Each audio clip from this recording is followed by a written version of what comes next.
Hello, and welcome to another episode of The Director's Cut, brought to you by the Directors Guild of America, featuring today's top directors sharing behind-the-scenes stories of their latest films and insights into the craft of directing.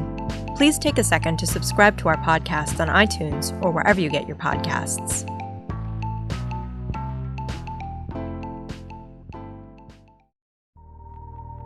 This episode takes us behind the scenes of director Barry Jenkins' new drama, If Beale Street Could Talk. Based on the acclaimed novel by James Baldwin, the film tells the story of Tish, a Harlem woman who strives to prove the innocence of her fiance while pregnant with their firstborn child. In addition to If Beale Street Could Talk, Mr. Jenkins' credits include the feature Medicine for Melancholy and episodes of the television series Dear White People. He was nominated for the 2016 DGA Award for Outstanding Directorial Achievement in Feature Film and the Academy Award for Best Director for his film Moonlight. Following a recent screening of the film at the DGA Theater in Los Angeles, Mr. Jenkins spoke with director Paul Thomas Anderson about filming If Beale Street Could Talk. During their conversation, Mr. Jenkins discusses how he cast the film's two leads, Kiki Lane and Stephan James, the careful attention he paid to creating the Harlem portrayed in the novel, and how he directs the immersive close-ups of his films.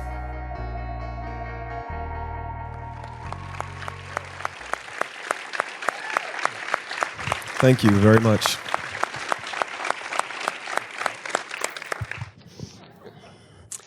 Hi. Hello, Mr. Anderson. We've only spoken on the telephone, so this is actually our first time meeting. Yes. Right in front of me. But you told me on the telephone that this is actually born out of the same kind of insanely creative session that Moonlight is born out of, that you kind of had twins at the same time, that this one came afterwards. Mm-hmm. That's fucking nuts. You know, it was a nuts, or a fucking nuts summer, I gotta say. It was the summer of 2013, and I was just fed up with myself, with everything. And my producer, Adela Romansky, on both this film and Moonlight, she was fed up too. And she said, well, what do you need to do in order to create? And I was like, I need to just pull it out of my ass. I need to go to Europe for like 2 months and just have no distractions. Yeah. And she got together $8,000 and sent me off to Europe. I had a round-trip ticket to Brussels, and the idea was actually just about this film. I wanted to adapt this novel, and Moonlight was the thing I took just to get me writing. I thought, I'll start working on this play adaptation, and then I'll get to the thing I really want to do, which is this novel. But when you don't have any friends, you don't have any real money, you don't know anybody, you don't speak the language, you kind of just like work. And so 10 days later, Moonlight was done, the first draft, and then I took a train to Berlin and wrote the first draft of this. Not bad. Yeah, I mean, looking back on it, not bad at all. Yeah. They're not all like that. No, trust me, I've tried to replicate that, and no. Yeah. So then go back to your relationship to Baldwin and this book, because this, I don't know everything about him. I don't know much about him. But this is later in his life, this book, right? Yeah, it's later in his life and kind of after the literary glow on him as a fiction writer had kind of dimmed, I'll say, honestly. And so even myself, being someone who considered themselves like a Baldwin fanatic, I hadn't read this book. Mm-hmm. I'd read Giovanni's Room, The Fire Next Time, Go Tell It on the Mountain, and Another Country. And a friend of mine who works in film, a sound designer named Julia Sherrar, she sent me this book and said, I don't think you've read this, and I think you should, because I think there's an amazing film in it, and you'd be the perfect fit for it. This is pre-Moonlight, so it's when I've only done this $12,000 feature budget called Medicine for Melancholy. It's the only thing I made at that point. Thank you. Jenkins aficionados. I know, like all 12 of the people who saw that movie are in this audience.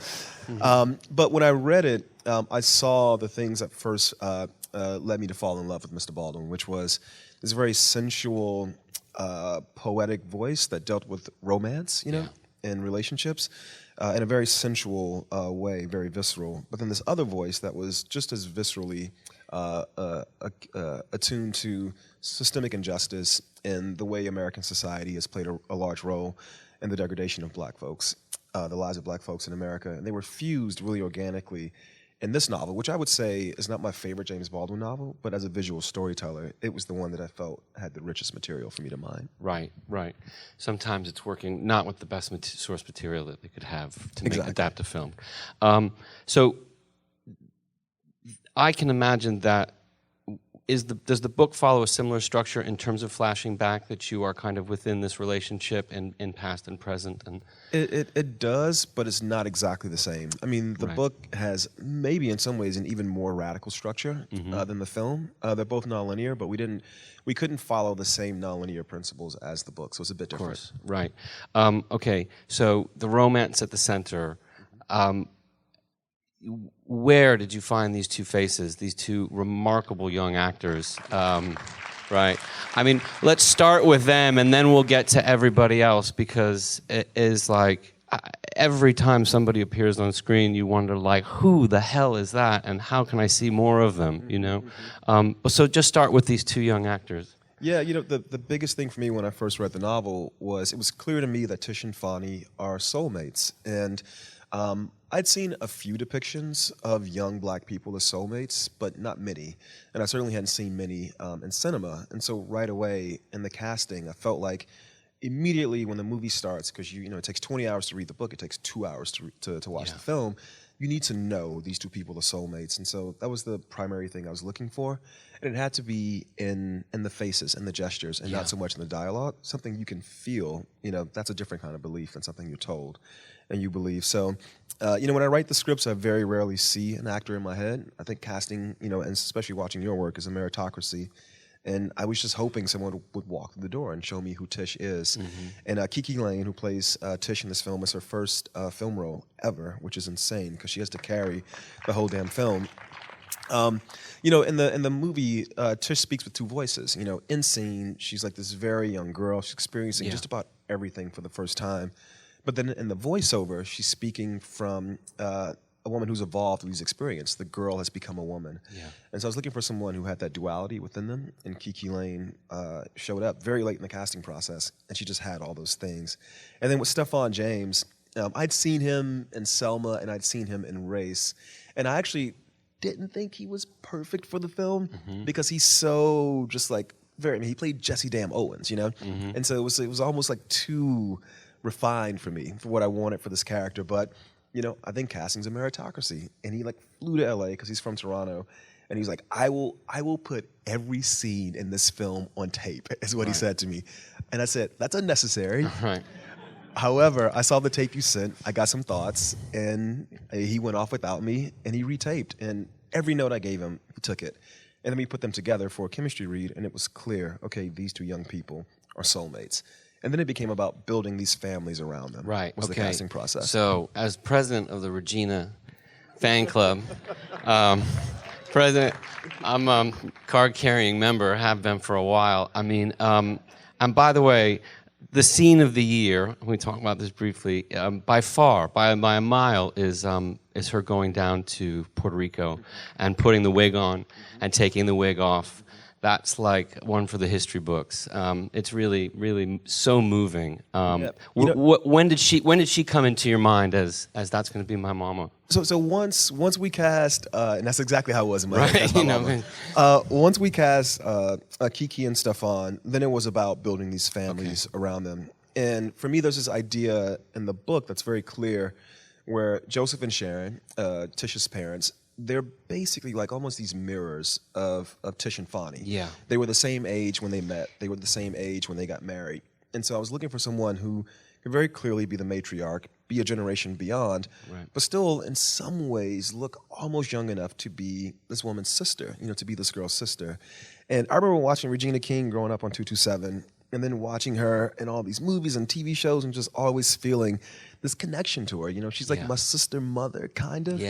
And once we hit on her in my head, I was like, okay, it's her and nobody else.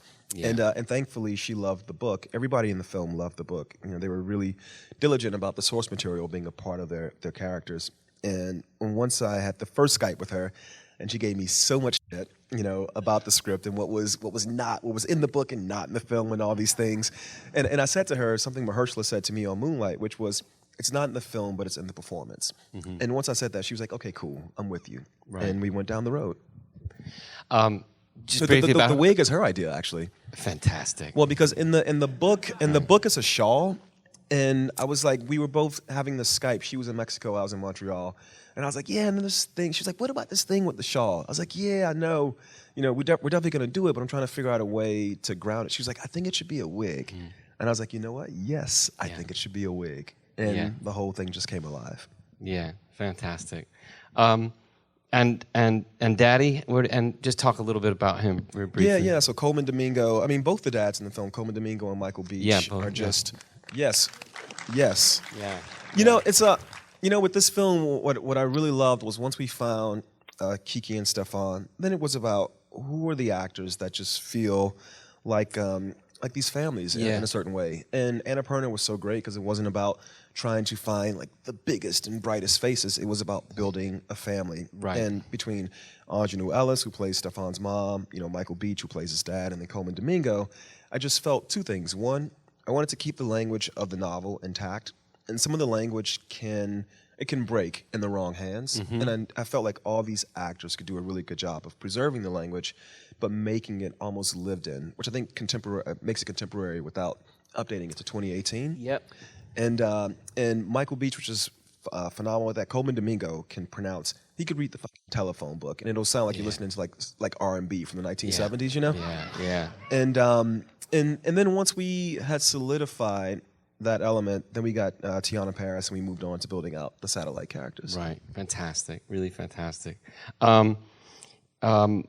We got so much to cover. Just before we go off the actors and the wig, this is like the best hair and makeup I've seen in a movie. I mean, her hair alone. Some of those. Who did that, and who did you work with there? Because those people, they never get enough this is credit. a cool bit of trivia. So one, the novel is so detailed about every damn thing. The hair is described, the clothing's described, just so many lush, rich details. I think Mr. Baldwin was writing from his memory, of his childhood. He wrote this in France, but I think he was trying to be really diligent about reflecting the neighborhood he grew up in. So detailed. And, I remember I was on the awards circuit with Moonlight, and Jeff Nichols' film Loving was touring as well. And so I kept meeting the people who worked on Loving, and I remember thinking, I love what they did with Ruth's hair in this film. And so I met this guy named Kenneth Walker, who's he's in his 80s, he's been in the industry forever. However, his first job in the industry was on a show called 227, which was also Regina King's first job in the industry. Right. And so this movie's like a reunion for the two of them. And he just had such a good time because I told him, there's this scene, Kenneth, where it's like the blackest scene ever in the world. And when the mom walks in the front door, her hair has got to be popping. It's the scene with the two families in the beginning. And he just got it. And he had such a great time. And you're right, I love to shout him out. Kenneth Walker, amazing man. Fantastic. I spilled water all over myself. So just talk for everybody about two of your clearly sort of greatest co-conspirators, the cinematographer and the composer, who are people that you've been with from the beginning. Yeah. Right. So James Laxton is the cinematographer on this film, Moonlight. Right. Thank you. Shout it out for him.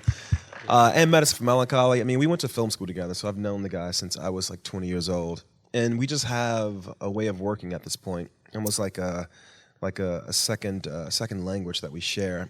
And we always approach the films not from the prism of what's the genre or what's the story form, but about the characters. Yeah. And I think, especially writing these two at the same time, I feel like Moonlight is about Chiron's consciousness, his state of consciousness, and Beale Street is about Tish's state of consciousness. And it's really nice when you work from that prism because it opens up so many of these aesthetic things that aren't grounded in the melodrama or in the queer coming of age film. They're grounded in the way the characters feel. Yeah. And James is really good about that. And the same thing with Nicholas Bertel, who's the composer on Moonlight and also the composer on this, which I didn't realize it, but we were doing something like this, Nick and I, in Belgium for like the World Composer Awards, whatever.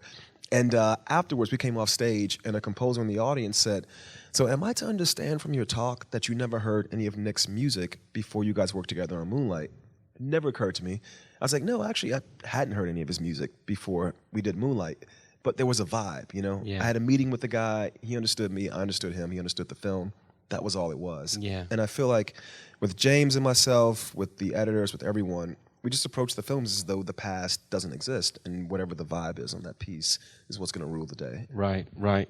I mean, the balance between the photography and the music and everything is this, there's this doomed nature to everything, but you never shied away from giving us the romance so beautifully, that it's beautiful when it needs to be. Yeah, and this one I felt that was really essential. Yeah. I felt like it was absolutely essential. I think it's what Mr. Baldwin is doing in the book. The lives of black folks in America has always been rooted, from the very beginning of our history here, in some element of despair, degradation, literally torture. And yet there's always been love, and always been joy, and always been family. And I feel like in this book, I think Baldwin is making a thesis statement that love, that joy, is a life force, and it's the reason why we've been able to survive despite this degradation. So it's really important to me to lean in to that life force, that love and romance, and not feel like, as a fancy director, I can't be sentimental, about two people being soulmates. When the movie wants to soar, when she's thinking of these better times, the movie's gonna damn soar. So yeah. What kind of dialogue did you have in your mind with Baldwin? In terms of being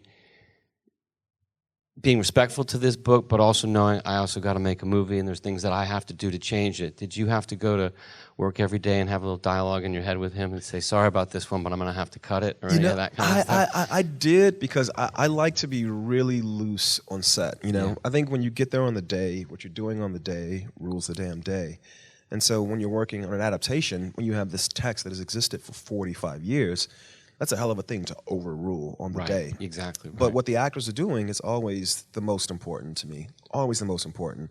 And so there were times where, I worried that we were drifting a bit too far away from the text, or where I was leaning too heavily on the visual dynamic, of the storytelling, and not allowing either the dialogue or the performances, as Mr. Baldwin dictated them, to rule the day. But ultimately, the clock is ticking. Right. The clock is ticking, and you got to get the scene. And so at a certain point, instinct takes over. Right. Talk a little bit about that, just the practicalities of having to go back and recreate Harlem, which is just beautifully done with the design and everything else.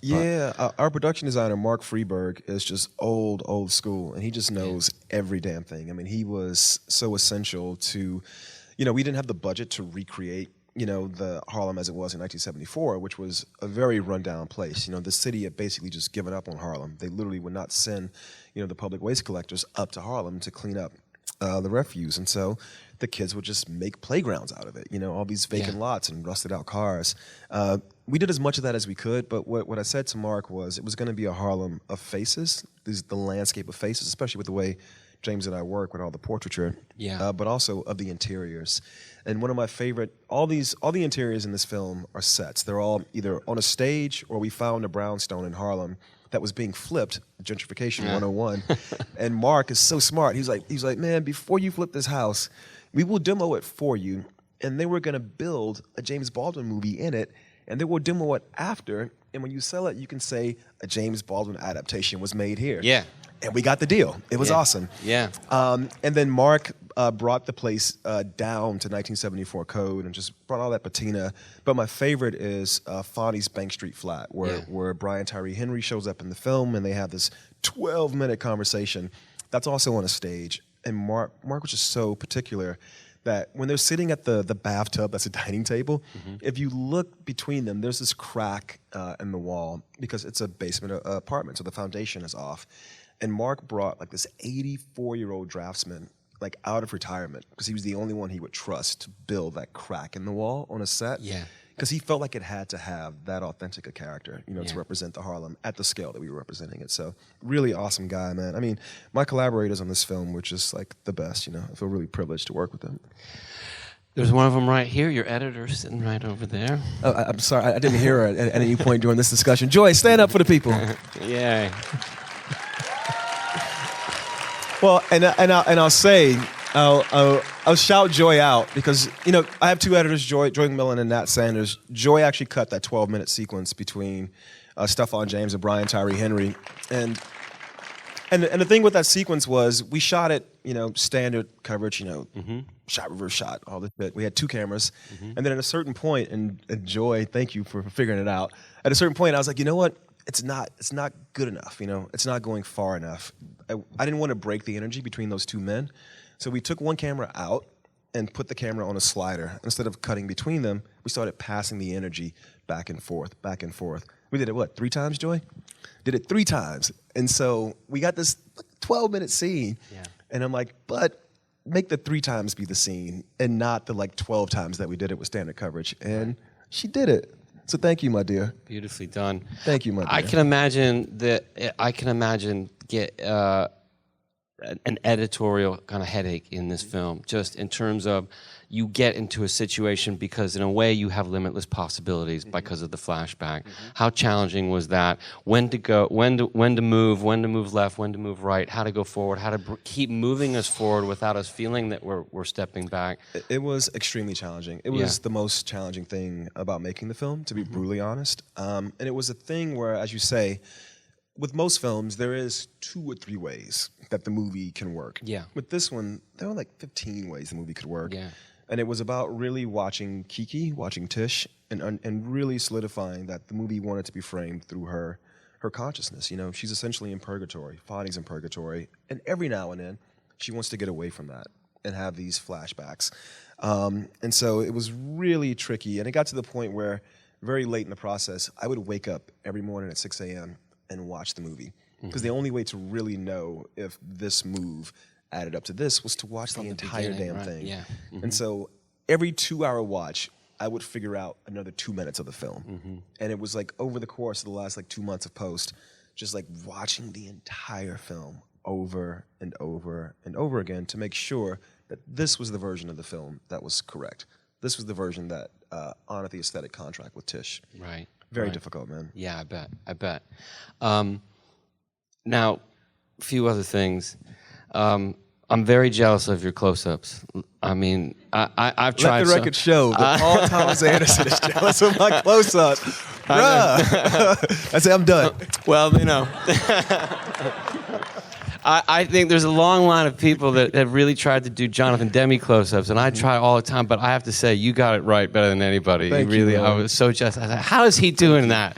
I've tried so hard. I mean, they're absolutely, I suppose it has everything to do with the right faces, but on top of that, I know that it takes a little bit more than that. Director got a little something to do with it. But I will say, when I'm casting, I am casting for faces that are open, that will invite the audience in, to be honest.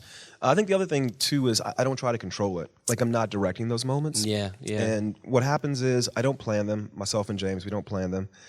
But every now and then, I think there is a moment where, acting is a performance. It's an intellectual thing. And so there's always a distance between the actor and the character. But sometimes on set, I'll feel this moment where the actor and the character, the distance shrinks. Yeah. And there is no space between them. And what the audience is seeing, if they're looking directly at them, is just the soul. Yeah. It sounds like bullshit, but I swear. No. Now, I will say, if we do 8 of them, maybe 4 of them will end up in the film. And so I try not to devote too much time to it. Right. But there's just this moment where I feel like the actors, everything just peels away. And all I say to them is, can you please just do the scene looking directly into the camera? Yeah. And usually there's no dialogue involved, because I think if you introduce dialogue, then the intellect kicks back in. Sure. And I don't know what it is. We never know where they're going to go when we shoot them. And we never know when we're going to do them. But I just feel like there's always a moment, especially in these last 2 films, where I feel like the audience needs to look directly into the eyes of the characters in order to really feel what the characters are feeling. And this woman wrote this profile of me in the film in the New York Times, and she made an observation that just never occurred to me. And actually looking out in this room, it kind of applies to you guys. She said, in these moments where we use these close-ups, when it's not a high moment of drama, it's just people in repose, so to speak, that it's such an intimate look and such an intimate gaze that for people who aren't people of color, for people who aren't black, it might be the first time you've ever looked at someone for the sustained period of time in this way. And there's something very radical in that. And that never occurred to me. And she said, and if you are a person of color or a black person, you are seeing someone who you've looked at all your life, but you're seeing them in a whole new way. And when we do these scenes, the idea is to make it radically immersive, where it's not even about the fourth wall. It's just about, this giving and receiving. The actors on set are giving and receiving to one another. And the audience, you guys are just receiving. But when the actor looks directly at you from the screen, then you're giving back as well. Yeah. And so never know where they're going to go. But when they work, man, they really work. Sure, yeah. And Joy and I were trying to figure out the ending of the film, because the last scene in the film is the one scene that's not in the book. Mm-hmm. It's something that deep in post, I realized I needed to really close the circle of the family's journey. And the only way to get there editorially was through those two close-ups. It was the only way it would work. Without those close-ups, it just would not work. So I'm glad that we did them. The only one that was planned was one with Regina with the wig. Didn't tell her, but James and I knew we were going to do it. Yeah. I want her to stare into my camera forever and ever and ever. She's like, it's it's a way, it's 3D without glasses at a certain point. You know, you really feel like you are getting it from, and so man, by mistake, we showed this in IMAX in DC, and oh my goodness, because we shot it on Lexus 65. Sure. You know, the aspect ratio is 2:1. So if it's what they call LIMAX, which is 1.93, not 4:3, it's like a perfect, and LIMAX caps out at 2.9K. So we're like way beyond specs. The close-ups, Regina in the wig, oh my God, in the mirror. It's just like, yes. It's like human vision, I like to call it. Yes. Yeah. I'd see it a third time just to see I didn't mean to rub my heart there, but I was. I'm sorry. What else do we got? Oh God, we could go all night. So we got Regina. Just briefly, because they're in it for 2 seconds. The other family, the sisters.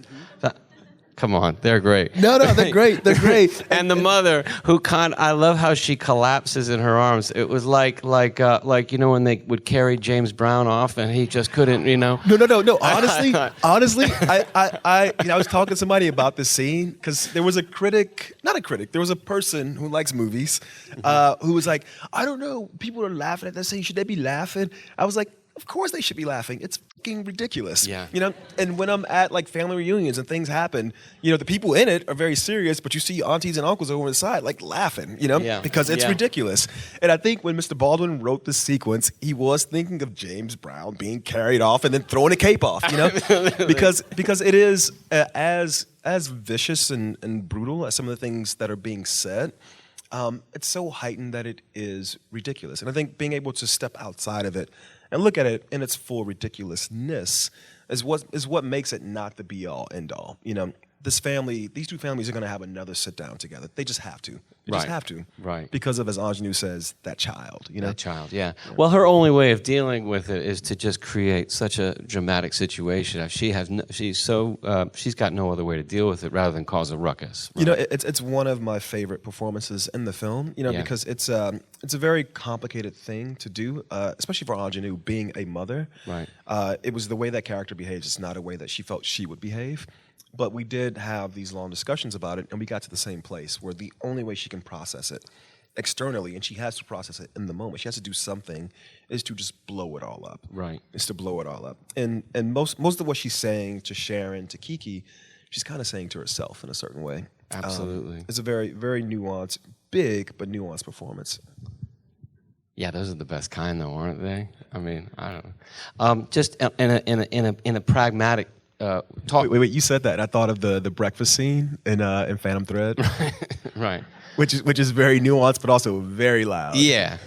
Well, yeah, I like it when things are big but also nuanced. That's the best combination, really, because you want to get, you know, it's a movie after all. You want to get your money's worth. You know, we don't want to exactly go subtly through this. We gotta give them some good stuff. Well, I just love because coming from Moonlight, nobody expects in the first 30 minutes to be laughing their heads off in a Barry Jenkins film. And right. The first 30 minutes is fucking ridiculous. You know? Yeah.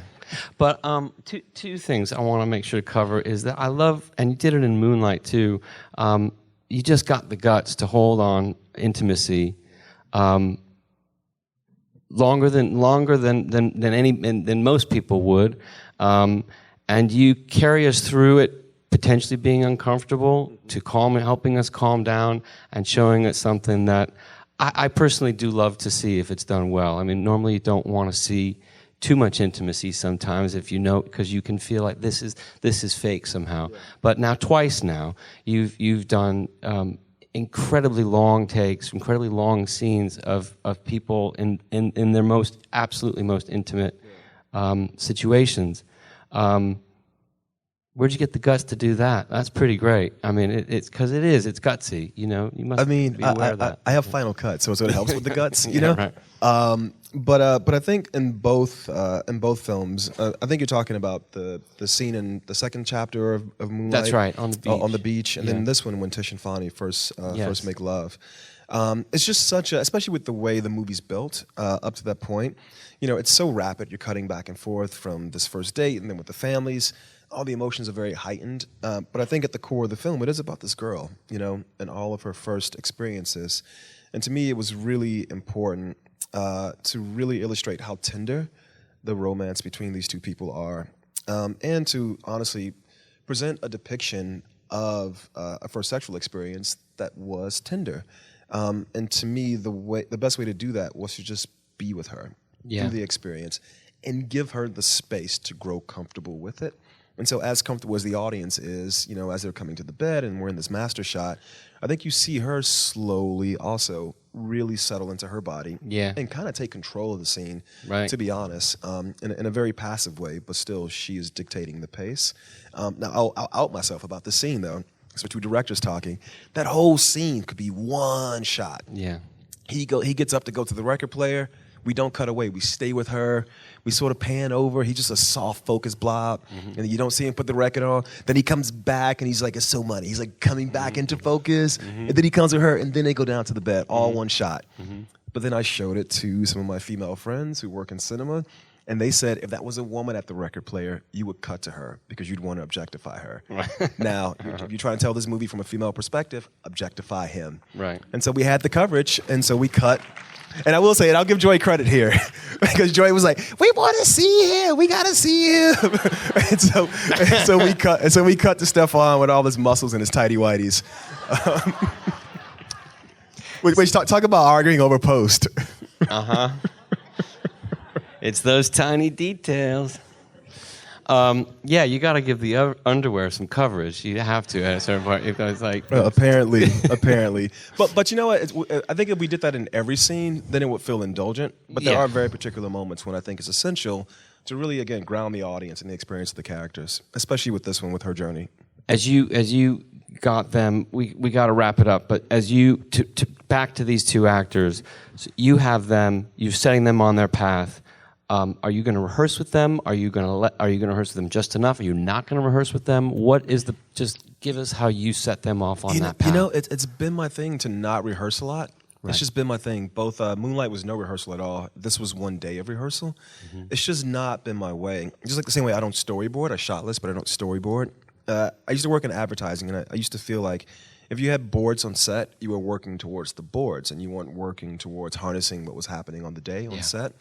So very minimal rehearsal, you know, and it's digital. So it's like the first take is the rehearsal. It's kind of like how I like to say.